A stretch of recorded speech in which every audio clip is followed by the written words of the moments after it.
Hey everyone, welcome back to On the Fence Movie Reviews. And yes, we are back in studio with Daniel. Finally in person. And Yes, Rob. I'm here. And myself, It's been a while. Adrian. I'm So real. today we're going to be talking about Morbius.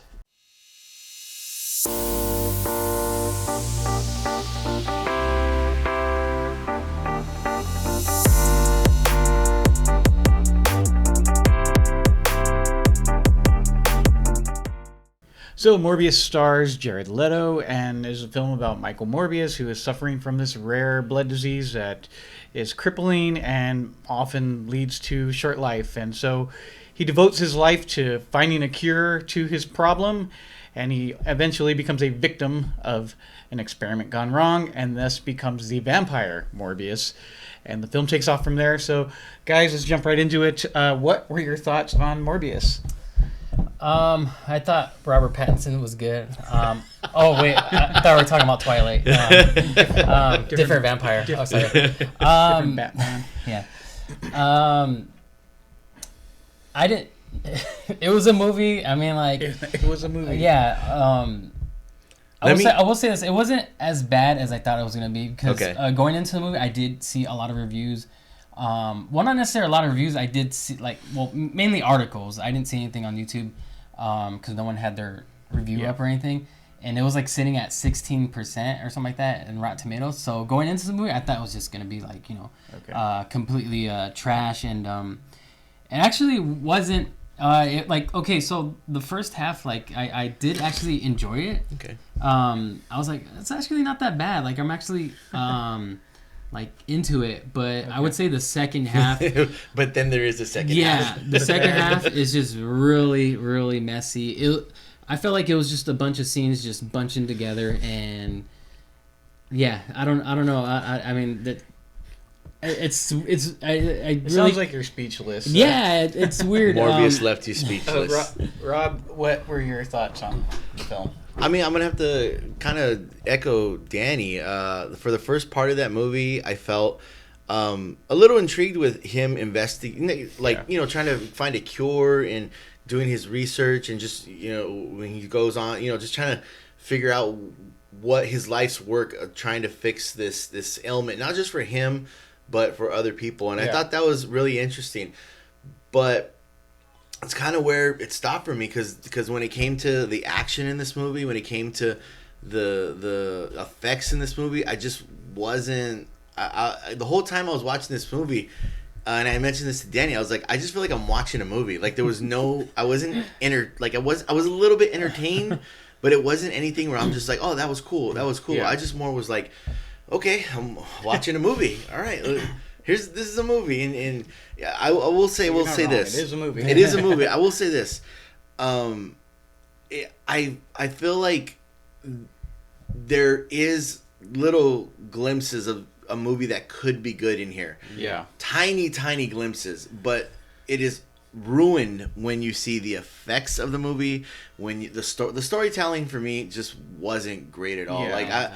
I've read, I'm not too a scholar in the Morbius world. I've read some stuff. I'm not, don't claim to be an expert. Yes. But for me, it was just and I know people had a lot of issue. One thing I heard was a lot of issue with he's a vampire and he's supposed to suck blood out of people, but there was violence, but there was no violence shown on screen. I think this movie, honestly, a little better storytelling and maybe an R rating, would have made this movie a little better. Not an R rating just for the sake of R rating. Yeah. But I think this character lends itself to be a more violent kind of movie. Especially given the subject matter of vampires and blood, and you kind of need the blood aspect of it. And another thing I'll say too is the relationships between certain characters didn't work for me. Okay. I feel like you were kind of saying, Danny, early, the first half of the movie when he's building this, when he has this friend, I felt more invested in that relationship. But as they get older, I'm just kind of older versions of the characters. Yeah, I was like, I don't care about these guys. I honestly don't care. I think Jared Leto, he didn't do a bad job. Yeah, he did an okay job. But, he didn't do a good enough job to save this movie in my eyes. Yeah, no, I agree with both what you're saying. Like, it starts off pretty strong, and again, like what Daniel was saying, I saw a lot of reviews that were basically trashing it as like one of the worst films of all time. Basically, I sat there and I was like, this isn't that bad. Like, you know, I was like, okay, I'm like, I get it. And one of the things I did hear a lot of is very reminiscent of like early comic book films pre MCU, and I would. You mean before they got good? Yeah. Yes, but like I think about it though. I kind of left the theater thinking about it like this. I go, if this movie had come out like 25 years ago, right? Pre first Spider-Man, Sam Raimi. Okay. I think people probably would have and liked it and enjoyed it. I think, and then people would have looked back at, oh yeah, that was a good movie, like whatever, you know. But given that we have had cinematic universes and more money being dumped into these films, I think audiences come to expect more, and I think that's why people hated it so much, is because they've been programmed to expect more out of their comic book films, especially when it has the sticker Marvel on it. They expect some sort of MCU tie-in or some sort of thing, in which there is sort of something like that in here, but it's not terrible. It's just more of like what you guys were saying. I think it's more about the pacing issues, the storytelling issues. It gets super sloppy, especially in that third act. The CGI, it's like they could have done so much more. And Rob, you know this because you're our resident horror expert. I am. Vampires are a pinnacle staple in horror genre, and so it's like if they had just played more into the horror aspects of it, I think you would have had a better film. Like, you saw that there were some elements that they wanted to do, even like when you first get Morbius's reveal after he injects himself with the serum, and she goes in there. And the way they reveal him, I thought was kind of cheap. They could have done it a little bit more scary, a little bit more. But she just walks in the room. She's like, "Oh, there he is!" Like, you know, they could have played that a little bit better. So like, I think if they played more into the horror and like what you said, the R rating, which I think there were shots that you could tell like they were thinking they probably were going for an R rating, like especially early on when he goes for that throat slash on one of the guards or whatever. Mm-hmm. He does a slash. You see no scars, no blood, no nothing. It's just like, falls over. And he grabs it. And then they even cut to like a close-up, I think, where he's like grabbing himself and there's like nothing there. Yeah. So it kind of takes you out of the film. And so I think that's where it goes wrong. And I agree with what you guys said. The chemistry between Milo and Morbius don't fully work. You know, this love story that they kind of try to build in, it's like they don't give enough there for me to care about the love story in the end there. So I think those are the biggest issues with this film. But, you know, I don't think it's terrible. Like what you said, it's a movie. It's just like, okay. It's like whatever. Yeah. Okay, I won't say anything about, there are a couple of post-credit scenes. Okay. I don't want to like ruin anything for anyone who hasn't seen it, but honestly, they made me more mad.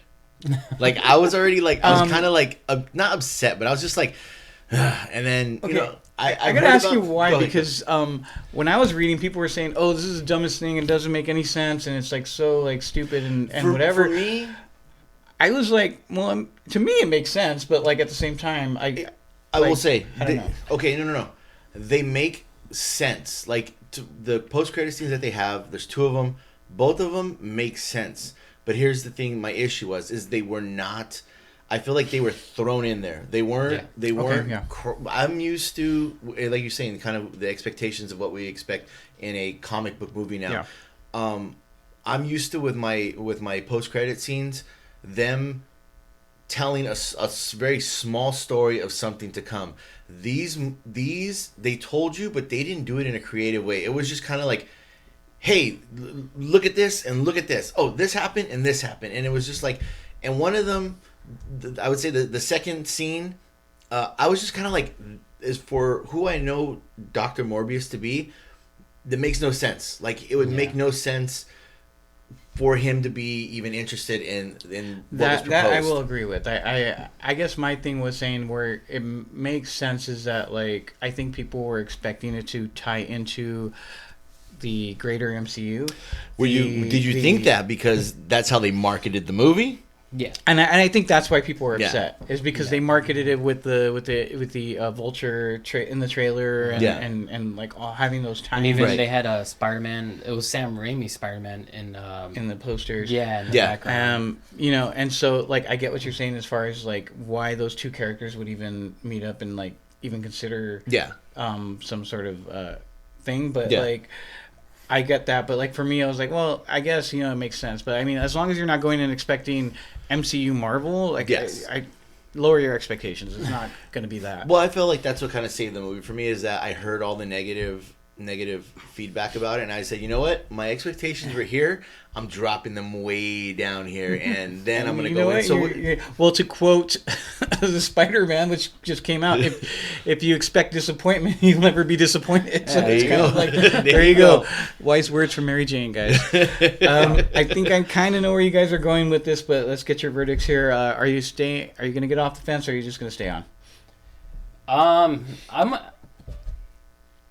don't know. I'm kind of like on the fence, but like I guess it depends on the person. If you're into the whole Marvel stuff and you're just really like invested in it, I would say go watch it still. But if you're not and you're just looking to catch a movie, I would say skip it. But if you are a fan of anything Marvel, I would say just check it out. I mean, you more than likely probably won't like it or whatever, but I just mean, lower I would your say, expectations. Yeah, I would say just lower your expectations. Well, I'm gonna say stay. I'm gonna stay on the fence with this movie because, for one, I don't feel like as far as Marvel and Sony, I don't think it's an important movie to watch because it doesn't really like there are references, but it doesn't fully tie in where it's something I'd say like, hey, you need to watch this movie. And if I want to watch a vampire movie, I'm going to watch something that's good. Yeah, I mean, you'll watch the classic Blade films. Or even the John Carpenter's Vampires. I love that vampire Or even movie. Twilight. Or even Twilight. Yeah. No, just to watch them die. Well, you know what? I just said, I'm going to stay on the fence. I didn't give my verdict, but yeah, I agree with these guys. I'm going to just stay on the fence, and like I said, like Rob said, I don't think it's going to be that important of a film. I'm pretty sure you can just, in a 2-minute read of some article, you can catch up and not really miss anything, or YouTube. Eventually, it'll be there. Watch this channel, and we'll tell you what's up. But anyways, guys, why don't you comment down below and let us know what you thought of Morbius? Did you love it? Did you hate it? Did you think it was just okay? Comment down below and get that conversation rolling. Also, don't forget to click like, subscribe, and share with all of your friends on It's been a while. I'm sorry. Yeah, it's been a while. Follow us on Instagram at On The Fence Movie Reviews. And remember, we'll catch you on the fence.